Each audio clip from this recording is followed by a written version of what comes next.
Assalamualaikum warahmatullahi wabarakatuh. Waalaikumsalam warahmatullahi wabarakatuh. Selamat berjumpa lagi dengan PA Wonosari Channel.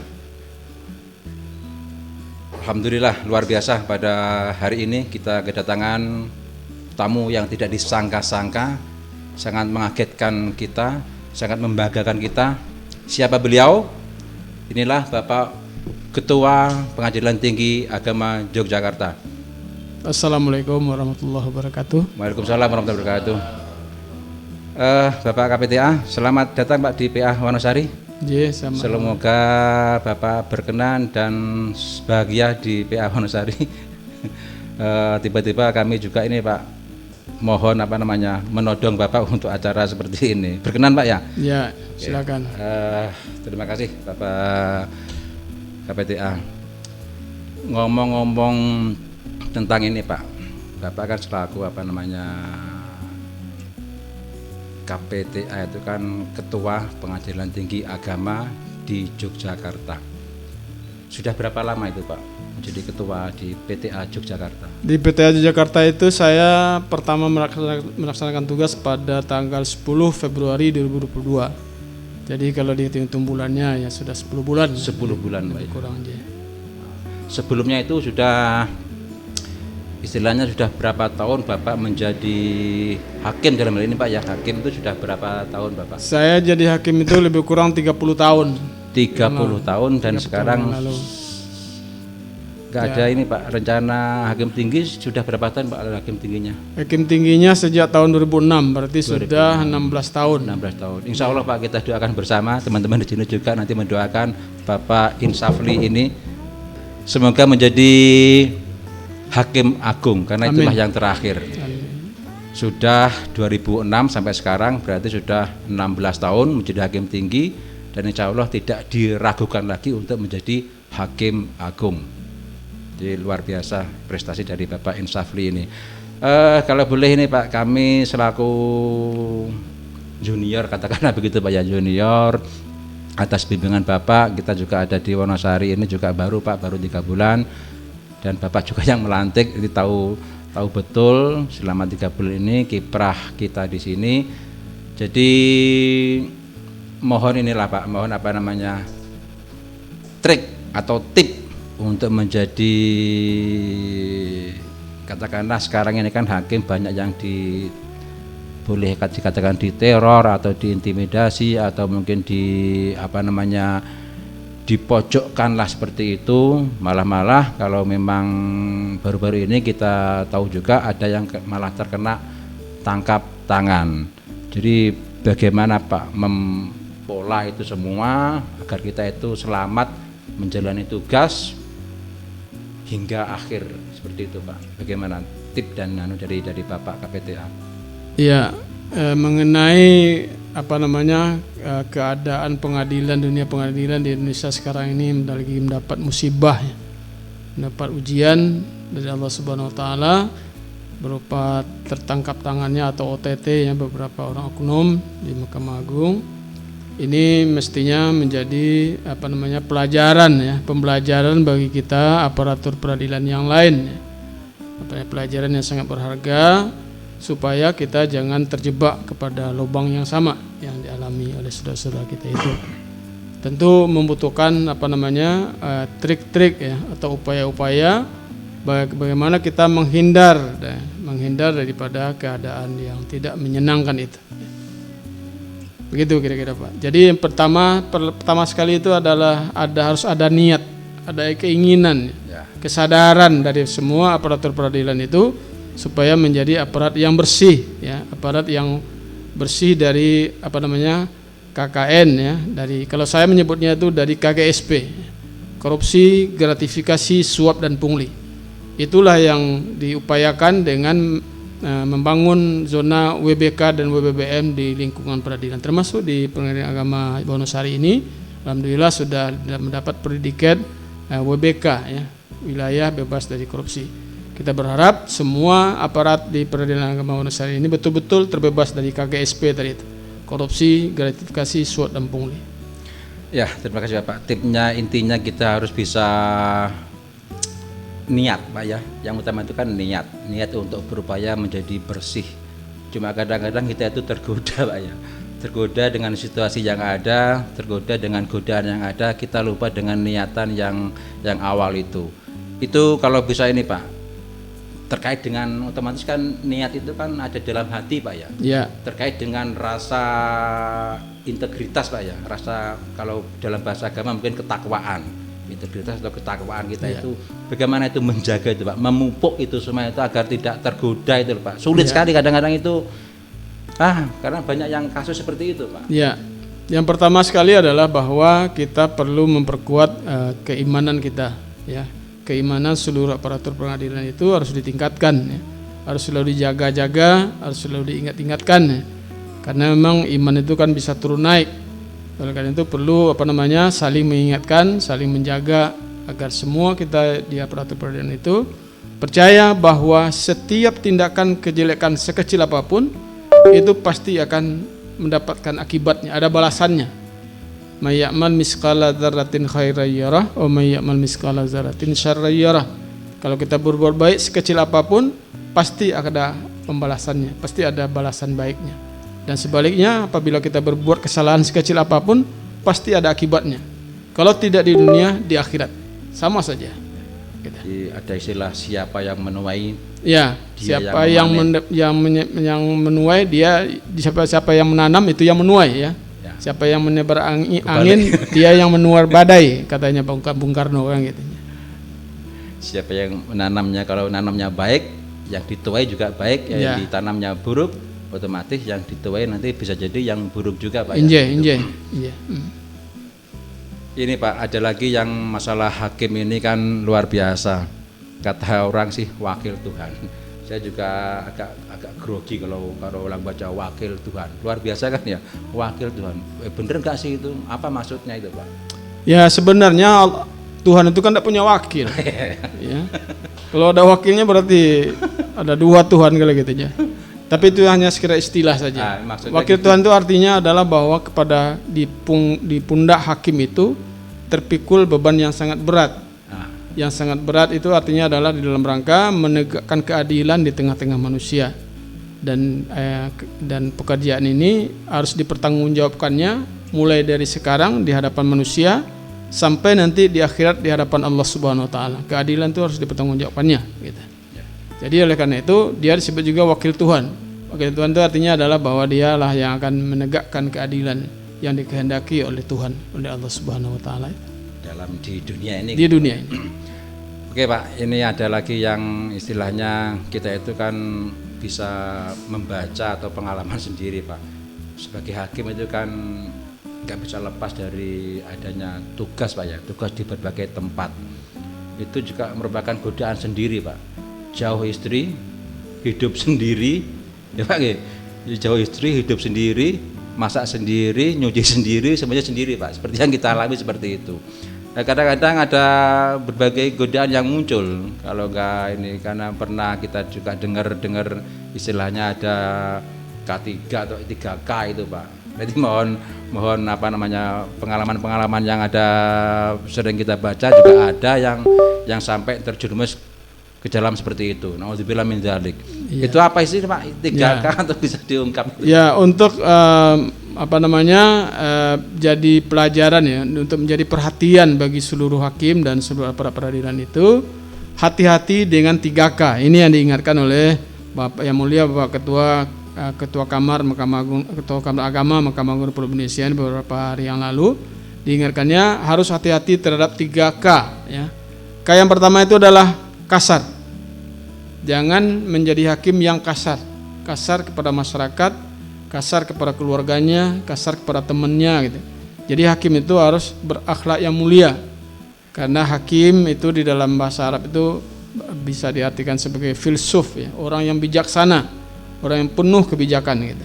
Jadi oleh karena itu sifat kasar harus betul-betul dihindari oleh seorang hakim dan seorang aparatur peradilan agama itu, apalagi peradilan agama. Yang kedua adalah masalah hati-hati dalam masalah kasir. Kasir ini menyangkut uang ya. Kalau bahasa Jawanya uang itu apa itu? Ya, saya belum paham itu ya. Atau bondo atau apa ya, pokoknya menyangkut uang, duit lah gitu. Duit ya, menyangkut duit, hati-hati. Kenapa? Karena godaan duit ini juga sangat berat, sangat kuat ya. Banyak orang yang terjebak ya, orang yang terjerembab karena godaan kasir ini, karena godaan duit ini. Oleh karena itulah saya minta kepada seluruh hakim peradilan agama, termasuk hakim di Pengadilan Agama Wonosari dan seluruh aparatur peradilan agama Wonosari, pandai-pandailah memanage rezeki yang diberikan oleh Allah berupa bentuk gaji kita setiap bulan di kantor ini, diatur sedemikian rupa gitu. Sehingga gaji itu mencukupi kebutuhan kita, kebutuhan minimal kita.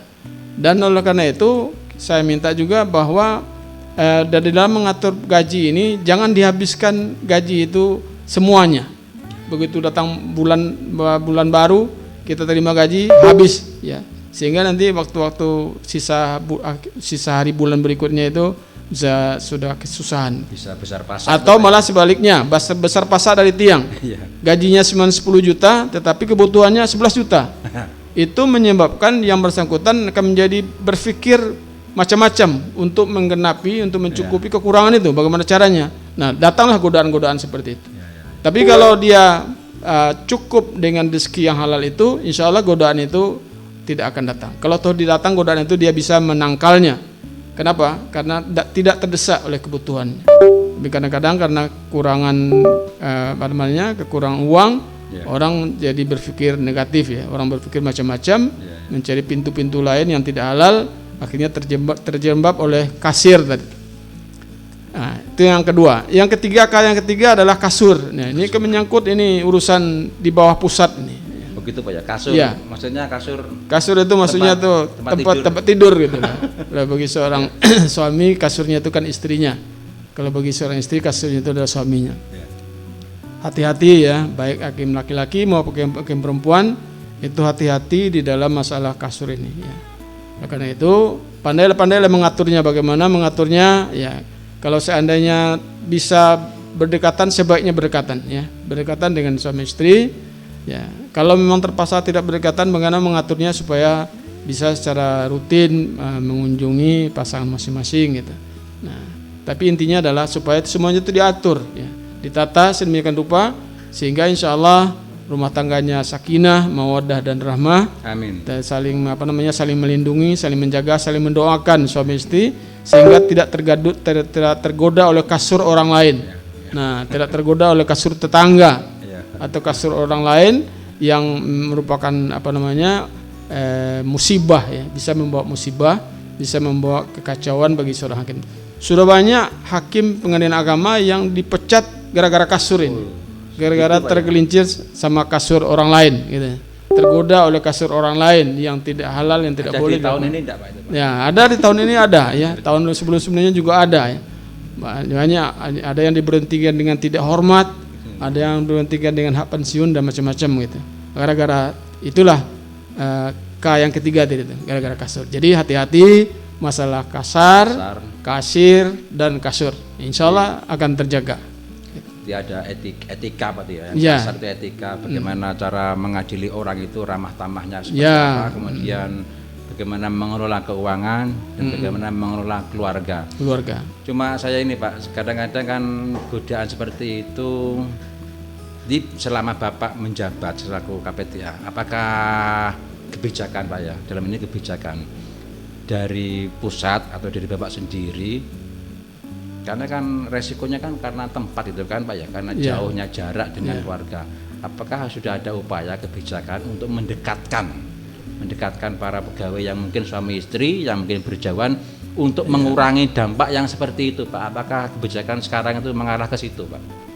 Ya mestinya begitu. Mestinya ada dua tinjauan di sini ya. Yang pertama dari segi kebijakan pimpinan ya atau atasan di Mahkamah Agung itu, mereka juga sebenarnya berupaya untuk bagaimana caranya mendekatkan seorang suami itu dengan istrinya ya, sepanjang itu memungkinkan ya. Tapi kadang-kadang karena pertimbangan dinas, karena pertimbangan macam-macam sehingga tidak dimungkinkan. Dalam keadaan seperti itu mestinya si suami, si laki-laki itu mestinya yang merencanakan juga bagaimana berupaya membuat kebijakan-kebijakannya mendekatkan istrinya dengan yang bersangkutan gitu, anak-anaknya dengan bersangkutan ya. Karena bagaimanapun seorang istri itu memang tidak tenang kalau berjauhan dengan suami. Begitu sebaliknya. Anak-anak juga begitu. Anak-anak juga akan merasa lebih teduh, lebih tenang apabila berada di dekat ayah dan ibunya gitu. Jadi dua-duanya itu harus diupayakan ya, baik dari segi dinas ya, diberitahukan kepada dinas, diupayakan bagaimana supaya mendekatkan seseorang laki-laki dengan istrinya, atau seandainya dalam keadaan tertentu belum bisa, si suami juga berupaya bagaimana merencanakannya sedemikian rupa sehingga bisa dekat dengan istrinya. Tetapi kadang-kadang tidak mesti wajib juga berdekatan tempatnya. Walaupun tempatnya berjauhan, kalau hatinya berdekatan, kalau hatinya dekat, kalau hatinya bertanggung jawab ya, kalau hatinya tetap tersambung, saling mendoakan, insya Allah selamat dua-duanya. Yang tidak bagus itu kan kalau tempatnya berjauhan, hatinya juga berjauhan gitu. Nah, sehingga dalam keadaan-keadaan tertentu, waktu-waktu tertentu mencari pelampiasan ke tempat-tempat lain. Ya, itulah masalah kasur tadi, tergoda dengan kasur orang lain gitu.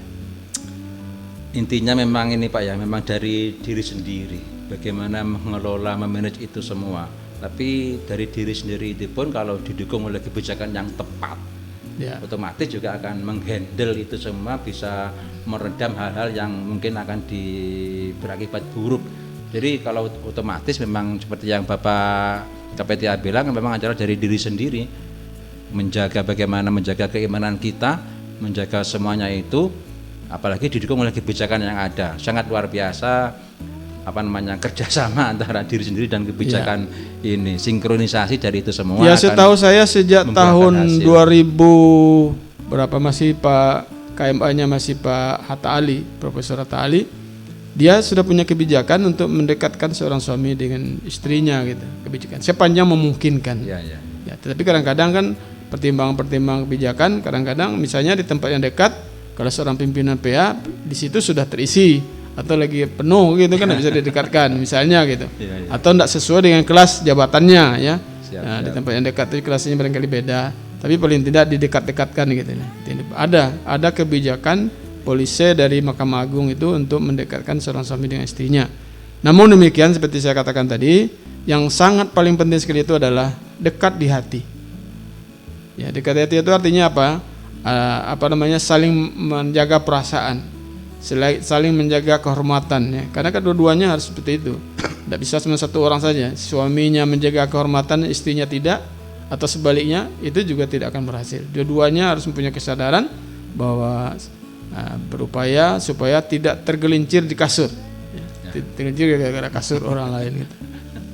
Begitu Pak. Luar biasa. Applause lah dari teman-teman yang ada di sini. Tepuk tangan untuk Bapak KPTA. Wajangan-wajangan yang ada disampaikan tadi sangat membuat kita harusnya bisa menjaga diri kita, memanage diri kita, kemudian itu semua dibarengi dengan apa tadi itu, dengan kebijakan yang ada, akan menjadi luar biasa. Yang jelas dari kita sendiri, bagaimana mendekatkan hati. Kalau saya bilang bukan hanya hati untuk istri Pak ya, apalagi kalau itu disambungkan dengan Tuhan. Nah, itu sangat. Ya, artinya kita menjaga perasaan istri itu karena diperintahkan oleh Allah. Nah, itu Pak sangat menjaga rumah tangga itu kan itu perintah agama kita gitu. Nah, itu. Terakhir Pak, apa yang mungkin untuk teman-teman di sini atau mungkin ada di luar sana Pak, untuk pesan-pesan terakhir yang mungkin Bapak bisa sampaikan untuk lebih menguatkan diri kita dalam menjalani tugas yang seperti ini Pak. Iya. Pertama, kesadaran tadi itu bahwa kita harus tahu kalau kita berbuat baik, kita yang dapat baiknya. Kalau kita membuat pelanggaran, pasti kita juga yang akan merasakan akibatnya. Tangan mencincang, bahu memikul, kata orang Melayu kan begitu. Jadi artinya tidak kepada siapa-siapa, kita sendiri akan susah. Oleh karena itu, bahu yang memikulnya ya. Artinya siapa yang berbuat itu yang memikul tanggung jawabnya gitu. Bukan kepada orang lain. Oleh karena itu, dengan kesadaran ini kita berharap bahwa berpikir untuk melakukan pelanggaran-pelanggaran gitu. Berpikir 2 kali gitu. Dan yang kedua, bahwa keburukan itu seandainya toh kita lolos daripada hukuman di dunia ini, masih ada hukuman yang kita tidak bisa lolos. Nah itu Pak yang berat itu. Nah itu yang paling berat. Itu harus disadari bahwa pelanggaran, kesalahan atau dosa yang kita lakukan di dunia ini seandainya lolos dari pandangan mata manusia, masih ada pandangan malaikat, catatan malaikat yang tidak pernah luput satu titik pun, tidak pernah luput dari catatannya. Itu kan kita pertanggungjawabkan semua di hadapan Allah. Ketika semua itu dibuka, nanti akan mempermalukan kita sendiri di hadapan Allah dan membuat beban kita berat di akhirat. Itu tidak kalah pentingnya dengan beban di dunia ini, dengan siksaan di dunia ini. Barangkali lebih berat siksaan di akhirat. Jadi dengan dua kesadaran ini, insya Allah, apabila kesadaran ini dipelihara oleh kita semua, oleh para hakim, oleh aparatur peradilan di Indonesia, termasuk agama Bani Syari ini, insya Allah bisa menyelamatkan, membantu supaya kita itu tidak tergoda untuk melakukan kesalahan-kesalahan KGSP yang saya sebut tadi, korupsi, gratifikasi, suap dan pungli, dan selamat dari godaan 3K tadi. Amin. Ya, kasar, kasir, dan kasur. Terima kasih. Terima kasih Bapak Insafli. Jadi mohon maaf teman-teman yang belum kenal, Bapak Kapita kita adalah Bapak Dr. DRS Insafli MHI Pak ya. MHI. Luar biasa apa yang disampaikan oleh beliau tadi. Semoga menjadi pelajaran kita. Semoga kita selamat dalam menjalankan tugas, dalam menjalankan kehidupan di dunia ini sebagai bekal nanti di akhirat kelak gitu Pak ya. Ya. Kalau tadi dibilang kita selamat melanggar hari ini, toh nanti ada juga hukuman di lain waktu. Hati-hati dengan itu semua, dengan pelanggaran itu semua. Ketakwaan atau integritas kita tingkatkan terus, kita jaga dan kita tingkatkan bersama. Saya Muhammad Fanan dan Bapak Insafli mohon undur diri. Kami akhiri. Assalamualaikum warahmatullahi wabarakatuh.